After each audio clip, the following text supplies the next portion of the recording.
కాంగ్రెస్ నాయకుల మాటలు పట్టభద్రులు నమ్మితే మోసపోయి గోసపడతారని మాజీ మంత్రి కేటీఆర్ అన్నారు. వరంగల్ జిల్లా నర్సంపేటలో ఎమ్మెల్సీ ఎన్నికల ప్రచారంలో భాగంగా గ్రాడ్యుయేట్లతో ఏర్పాటు చేసిన సమావేశంలో ఆయన పాల్గొన్నారు. గత శాసనసభ ఎన్నికల్లో మార్పు కావాలని కాంగ్రెస్ను గెలిపిస్తే గత ప్రభుత్వ పాలనకు ఈ ప్రభుత్వ పాలనకు తేడా స్పష్టంగా ఉందన్నారు. పట్టభద్రులంతా ఆలోచించి నిరుద్యోగుల గురించి మాట్లాడే రాకేష్ రెడ్డికి ఓటు వేయాలని కేటీఆర్ కోరారు.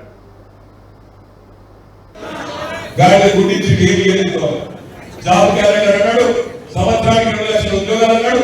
ఇప్పటి వరకు ఒక్క నోటిఫికేషన్ ఇయ్యలేదు కానీ నోటిఫికేషన్ ఇయ్యలేదు కానీ రేవంత్ రెడ్డి చెప్తున్నాడు 30,000 ఉద్యోగాలు ఇచ్చేసిన చెప్తున్నాడు. ఎట్లా సాధ్యమైంది?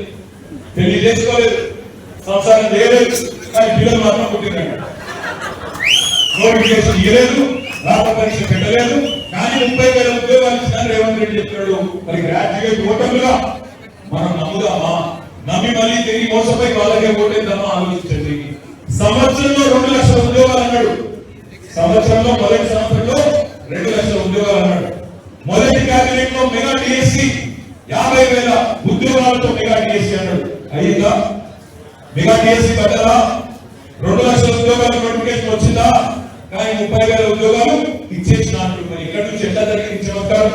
ఎట్లా జరిగింది అంటే ఆ ఉద్యోగాలు కేసీఆర్ గారి ప్రభుత్వంలో వచ్చిన ఉద్యోగాలు ఆనాడు పరీక్షలు పూర్తయి కేవలం లీగల్ సమస్యలు మిగిలితే, చిన్న చిన్న సమస్యలు మిగిలితే అది ఈయన రాగానే పూర్తయితే ఆ కాగితాలు ఇచ్చి నేర్చిన ఉద్యోగాలను రేవంత్ రెడ్డి గారు మళ్ళొకసారి